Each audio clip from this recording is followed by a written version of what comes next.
Hi, I'm Eric Westreich, and you're watching Startup Show San Diego, a startup TV show about startup companies. And we're here at San Diego Startup Week, and this year, Startup Headquarters is WeWork Cowork.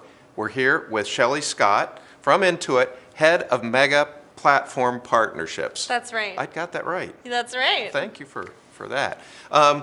You've had quite a varied background, so what caused you from your background to get where you are now? What motivated you to end up at Intuit? Yeah, so right before Intuit, I was working in private equity and looking at socially responsible investments in East Africa. And so my specialty was Tanzania, Uganda, and Kenya, looking into different companies that we could potentially invest in that had a triple bottom line. So would make money for our investors, but would also improve the community and improve the environment. And it was through that experience, every day in Nairobi, I would see how small businesses impact the economy. And in some instances, they were really the make or break of local communities. And when I came back to the United States and I really reflected on my time there and tried to understand what I wanted to do next, I found Intuit. And I found Intuit from the Fortune 500 Best Companies to Work For list.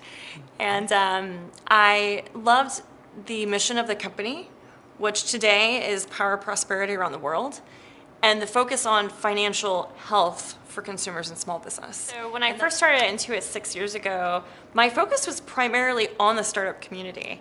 And I had a host of different experiments that I was helping to drive that were mainly a small team at Intuit partnered with startups to figure out what are those new technologies and solutions that we could put in place to help small businesses. And actually, QuickBooks Financing was one of those products. And today, that platform has facilitated over $600 million of loans between small businesses and the partners that we work with, many of which are startups. So one of the things that me and my team did is we started an internal incubator. And we recruited all of these teams. We had triads, so a product person, a designer, and then what we would call a visionary, or sort of the strategist.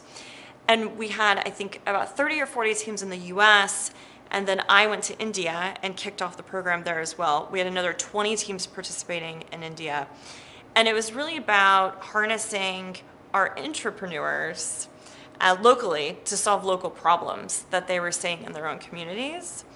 And as we would go about the program, these teams would get funded. So we had Series A, Series B, Series C, and then IPO. And instead of getting funded for money, they actually got more white space time. So pre-Series A, everyone just had their 10%. But then again, as we went through the process, we eliminated teams and then got them more time. The teams that made it to their IPO stage turned those projects into full-time jobs. And so I think, I had the startup experience before Intuit, had it add Intuit working on the larger side of the partnership with startups, and then created a startup within Intuit to help serve small businesses. The number one thing that startups should know about Intuit is our approach to customer problems. So we have a culture of what we call customer obsession, and that's all about not sitting in an office creating the solution you think is going to work, but getting out of the office, getting off of your commute, getting out of your vehicle, sitting with small businesses where they work every day, and understanding what really drives them, what really motivates them.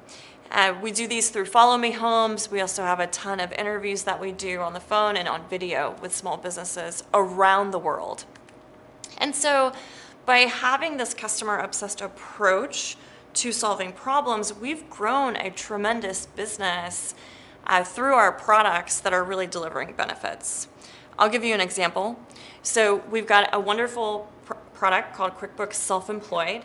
I have a family member who first year as a 1099 contractor didn't save money for taxes. April 15th comes around, she owed over $20,000, and she's an hourly worker. And owing $20,000 to the IRS, I very quickly learned about the daily penalties that they have when you owe them money, both at the state and at the federal level. and it's very expensive. And for an average American that's living paycheck to paycheck, trying to pay off the IRS as quickly as possible, there are significant daily sacrifices that she had to make. QuickBooks Self-Employed this tax year, we found $1.1 billion in potential tax savings for people that use our product, which, by the way, my family member is now a user of. She was hesitant before. And so this is $1.1 billion that they get to keep in their pockets versus paying the government. What does the near-time future look like for Intuit and maybe for the startup community?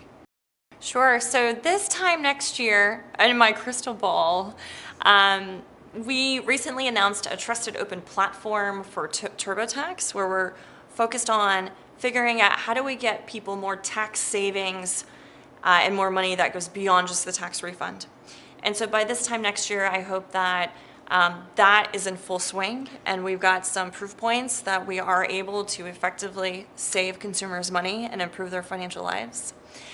And then I think on the small business side, we're growing globally. At our last earnings release, we had 59% growth in QuickBooks, and I suspect that will continue as we continue to expand. Well, thank you for what you do. Yeah, thank you for being here. Thank you. Thanks for having me. And thank you for watching.